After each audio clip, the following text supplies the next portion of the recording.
Hey guys, welcome back. I hope you are having an amazing day. Let's get right into the stories. The first one is an entitled people story. I've lived in my house for over 15 years now and never had any issues with the neighbors. Everyone pretty much kept to themselves, but were still friendly enough to wave or say hello. The vacant lot next to my home had just been purchased recently. I was looking forward to finally having a new neighbor after all this time. Boy, was I wrong about that being a good thing. The new owner moved in and right away started renovations on the property. I could hear construction sounds as they worked on the interior of the home itself. That was none of my business, so I left them alone to do their work. It wasn't until I looked out my kitchen window one morning that I saw the massive shed they had built literally right on the edge of my property. My fence was still intact and clearly marked where my land ended, yet this monstrosity of a shed was leaning right up against it, clearly crossing over onto my yard. I threw on some shoes and marched right over there to figure out what was going on. I pounded on the front door until the new neighbor answered. He was a man in his 40s and looked annoyed that I interrupted his breakfast. "Can I help you with something?" he asked in an irritated tone. "Yes, you can tell me why you built a shed on my property without even speaking to me first," I told him bluntly. He rolled his eyes dramatically. "That shed is very clearly on my land. The builders assured me they knew exactly where my property ended. Maybe get your own land surveyed if you don't even know where it ends." Now it was my turn to get aggravated with his dismissive attitude. "I lived here for 15 years and know exactly where my property ends. That shed is on my land," I argued. He held up a hand to silence me. "I just moved in and the shed is already built. I don't have time for any dramatics from my new neighbor. The shed won't be moved, so I suggest you get off my property before I call the police." With that, he slammed the door in my face. I was fuming at his audacity to speak down to me like some misbehaving child. There was no way I was letting him get away with this. I may not have been ready to immediately call the police over this, but I refused to back down. Over the next week, I sent several written requests, asking him to move his shed back onto his own property. He responded to exactly none of them. I even had a property survey done that clearly showed the shed over the line. Still, he ignored me anytime I attempted contact.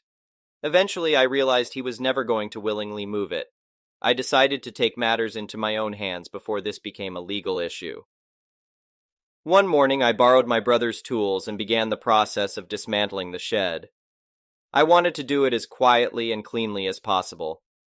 That thought went right out the window when the neighbor came barreling out of his house screaming at me. "What the hell do you think you're doing to my shed? Get away from there!" he yelled.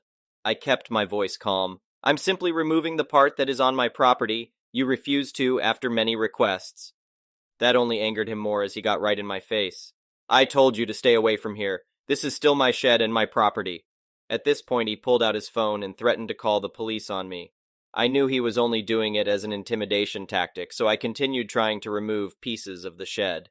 Soon I heard the sirens blaring as not one but 3 police cars pulled up. A pair of officers approached me while the others spoke to the still outraged neighbor. "Want to tell me what's going on here?" the officer questioned. I quickly explained about the shed being built over the property line without my permission, and that I had tried resolving it peacefully only to be ignored. The neighbor, of course, argued that I was destroying his brand new shed for no reason. The police got both of our sides of the story, and then took a look at where the shed was placed. After examining the property line and my survey, they determined a portion of the shed did cross over. "She has every right to remove any part on her own property," the officer told the neighbor firmly. It gave me great satisfaction seeing the stunned look on his face at this confirmation I was right. He tried to protest, but they shut him down quickly. "This is easily resolved by you moving the shed entirely onto your own property.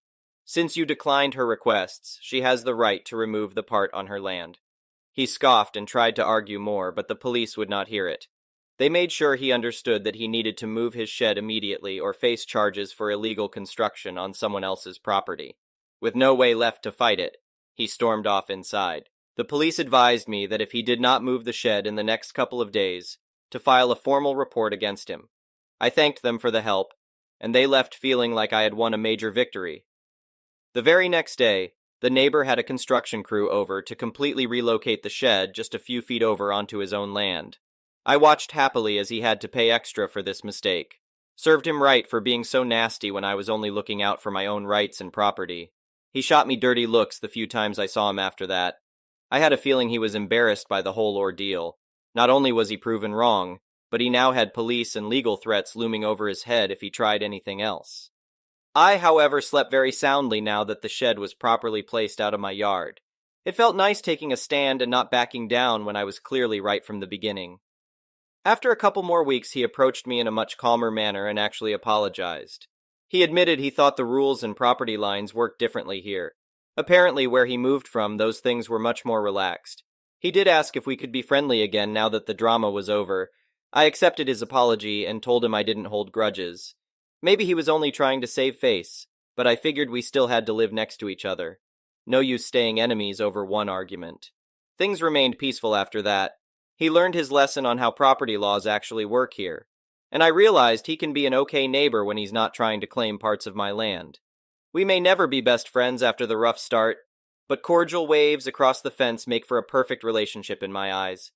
I'm just relieved I stood my ground when I was clearly right. It wasn't always easy, but the shed issue taught me to be firm but fair with defending my property. After seeing how quick that neighbor was to steamroll me at first, it will definitely help me in the future. I can only hope any other new neighbors that move in don't need to learn similar lessons about boundaries. But if they do, I will be ready and waiting to stand my ground.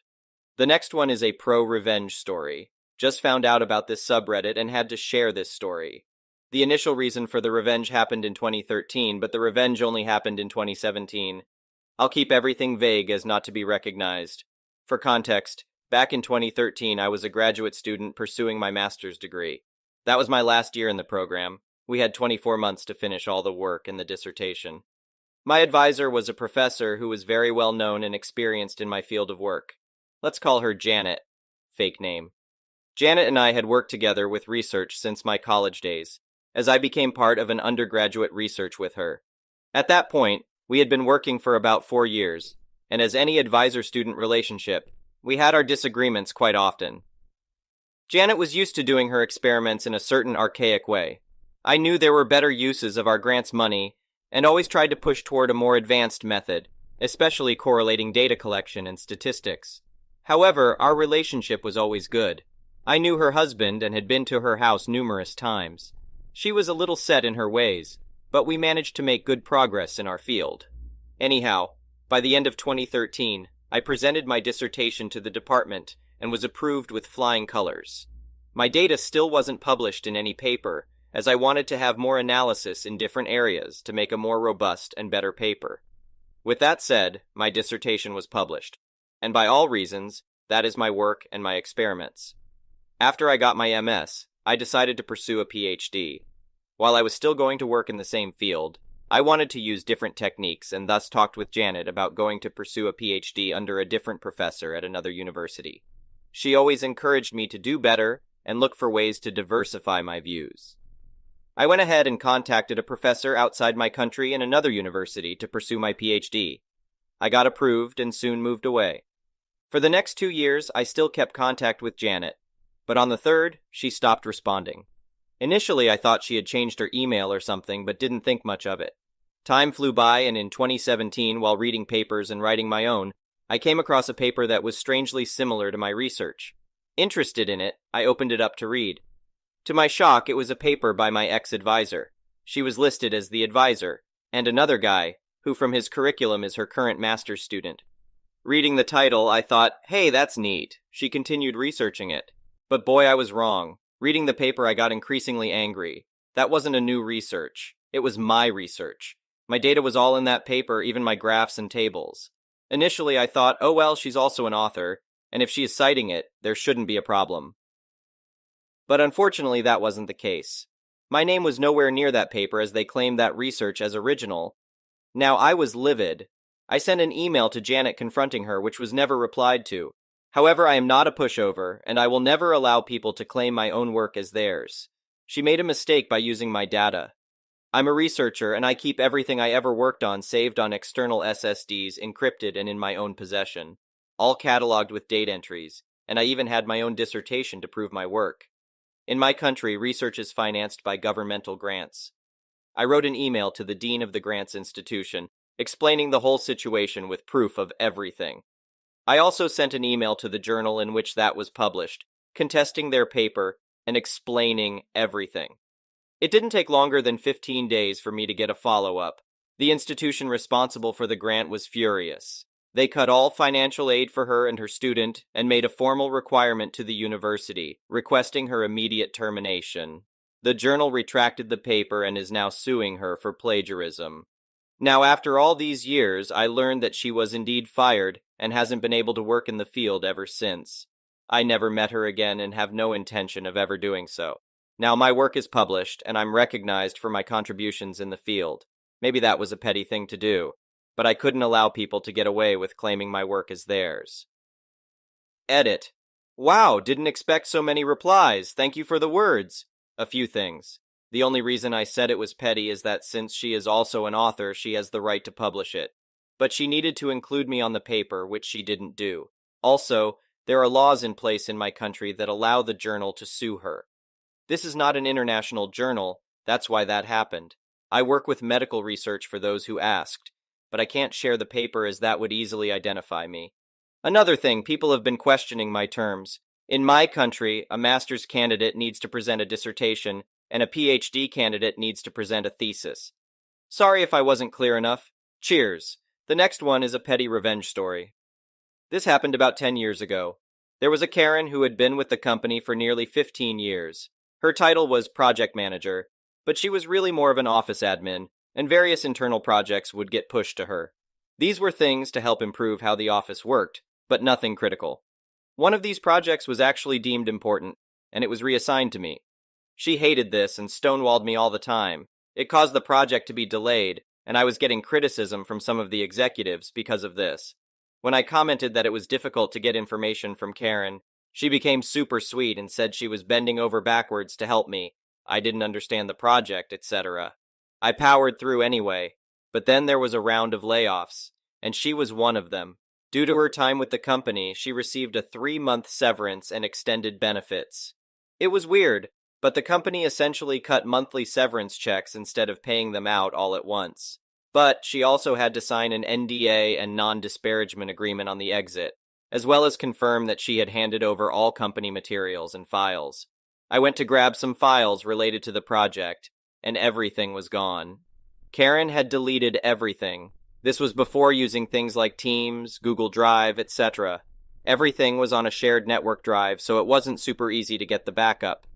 But Boomer Karen was the type that used her work email for all her personal accounts, including LinkedIn. It was also company policy that the emails of departed employees would be forwarded to their department heads for a few months. Using this knowledge, I went to LinkedIn and sent a message. Hi Karen, I heard about your departure. I hope you can use the time to take the vacation you talked about. I went to grab some of the files but noticed they were missing. Do you have backups you could share? When she responded, it also went to her old email, and thus to the department head. Don't pretend to be nice. I wouldn't be surprised if you helped me get fired. Good luck finding any of those files. I deleted everything, screw you. Well, when that got forwarded to HR that she had put in writing that she had deleted everything, it was determined that this violated the severance agreement. All severance checks were immediately stopped. The next one is a malicious compliance story. I was at a sports bar watching UFC fights on a Saturday afternoon. It was pretty dead until around 5 when the early dinner crowd started arriving. One family came in and asked their waitress if they could switch the large projector screen from the fights. She came over and asked me, and I said it was fine as long as they put the fights on another TV. The family had the main TV switched to ESPN, which had one of their special documentaries on at that time rather than live sports. Then the family asked if they could switch the smaller TV that I had just had switched to the fights. The waitress said no since they'd already requested another TV. The family was annoyed and asked for the manager. When the manager got to their table, the father demanded that the fights be changed, so their son, who was probably around 8, couldn't see the fights since they were violent and not family-friendly. The manager tried to calm the family by moving the fights to a TV behind their son, which I would have been fine with. However, the father demanded that the fights couldn't be on any TV as long as the family was at the sports bar. Then he accused the manager of not caring about young children for insisting that the fights remain on somewhere. The manager nodded and said he'd get the TV sorted out. Then he also asked the father if he should change the music playing since it was pop. The father grunted about that being nice, and how the manager was finally being responsible and looking out for children. While this was happening, the manager sent the family's waitress over to put their order in. Once their order was in the system, the manager switched the TV again. He put the UFC fights back on the main TV, but this time he turned the sound on as well, since the pop music could be bad for children. The father started loudly complaining again and called the manager back over. He demanded that the TV be changed again, and when the manager said no, the father demanded to speak to the owner. The manager said he'd get the owner, but it might take a few minutes. The manager changed into a sport coat and came back over. It turned out he was a part owner of the sports bar. Now the father really lost it and said his family was leaving. The owner calmly asked if he should have the family's meals changed to takeout orders. The father said they were leaving and wouldn't pay for the food the family had ordered. The owner said the family had to pay for their meals since they were already being cooked. The father continued arguing until the owner threatened to call the cops if they left without paying. The family ended up paying but left when their food came several minutes later. Until they left, the father made the son sit there with his eyes closed and ears covered so he wasn't exposed to the fight. I busted out laughing once the family left. The next one is an entitled people story. So the other day at my job, a museum, I was on the welcoming team duty. Basically, we welcome people at the entrance, check tickets, answer general questions, and give directions. I was there with 2 colleagues. A little detail that's important later. We have radios and headsets to communicate with one another and our supervisors when we have to share important information like, okay, there's a man with a service dog, papers are in order. Usually with that one, we gush over how cute the doggo is over the radio. So that day, I was welcoming visitors when this woman walks in. I go to welcome her and ask if she already has her ticket to scan it. I say hi in my overly chipper customer service voice as I approach and ask for the ticket. She doesn't say hi to me. She just stops and gives me this once-over look and stares at me very intently. She stares at my face and says to me, "Seriously? You work in a museum and you come here looking like a slut?" She was referring to my makeup. I have a uniform, but it's really dark and dull, and I look more goth than Wednesday Addams in it. We can't dye our hair, but there's no rule about makeup. So I tend to do very colorful, bright eye makeup with glitter and shiny eyeliner because I like color. It was the first time anyone said anything negative about my makeup style. I kind of froze because sure, sometimes people complain about stuff, but to have someone walk in and the first thing they say is a personal insult, that's a first. So I tell her that no one at the museum ever objected. If anything, people love my crazy makeups, and they even give me challenges like finding a way to combine odd colors and make it look cool, and that there's no rule about makeup while looking at my 2 colleagues for backup. They were standing by and listening to the exchange. I see one of them with their hand on the microphone, ready to ask for help. Gosh, I love them. The lady continues, "It doesn't matter. You should know better when you work for a prestigious institution than to come here looking like some slutty drag queen. Gosh, you millennials, not even my generation, but whatever lady, have absolutely no class or respect whatsoever. I want to see a responsible person. This is unacceptable." So I get a hold of the microphone and ask for a supervisor to come down to the entrance right away because someone wants to speak with them. One of them says they're on their way but asks what is going on, and I answer honestly, "There's a lady who said I look like a slut and that I shouldn't come to work looking like that." There's a second of silence, and they ask if the woman really said that to me. My co-workers talk into the radio, and they say that indeed, that's what she said. What my supervisor asked me to do then, I think I will remember forever. They tell me to remove my headset and hold the radio to the woman's face, which I do. Then through the radio, they tell that rude lady, "Our museum does not tolerate any rude, insulting, or threatening behaviors towards our employees. Leave now, or the next person you shall speak to will be the head of security." Her face went completely white, just complete shock. And she did end up speaking with security and was escorted out, swearing she would sue us to non-existence. Just her face when she heard that message through the radio. That scene will live in my brain forever. The next one is an entitled parent story. Our household always revolved around money, even though my mom made more than enough money and we were not struggling by any means. She complained about every single thing she had to buy for us. Everything: food, clothes, medical expenses, toys, laptops and phones, school costs, everything. We always knew exactly how much we were costing her. We didn't dare ask for unnecessary things like leisure activities or expensive toys or hobby supplies. We started working very young, and she manipulated and guilted us to give her all the money we earned to pay off what we owed. When I turned 18, she completely cut me off financially, but kindly offered to let me rent my bedroom out from her, and sent me an invoice of every cent I've ever cost her, totaling over $700,000. She billed me for Christmas and birthday presents. She even billed me for her medical expenses for the pregnancy and delivery, and wanted me to back pay rent to live in the house from birth. She did the same to my sister 2 years later when she turned 18. We were supposed to pay her back over time, starting the day we turned 18. Both of us were still dealing with a lot of internalized guilt from her constant manipulation, so we actually did pay for a while. Aside from necessary expenses, our entire paychecks were going to her. We rented our bedrooms in her house, and she separated her food, cleaning supplies, cookware, and tableware, etc., from ours and charged us to use them. She generously included the use of the household appliances in our rent. It wasn't until I was 21 and my sister was 19 that enough people had told us this whole arrangement was unhinged that we finally snapped out of it. We moved out together and have stopped paying our mom or even contacting her at all. Thank you for watching. I would really appreciate it if you could like the video and subscribe to our channel if you haven't already.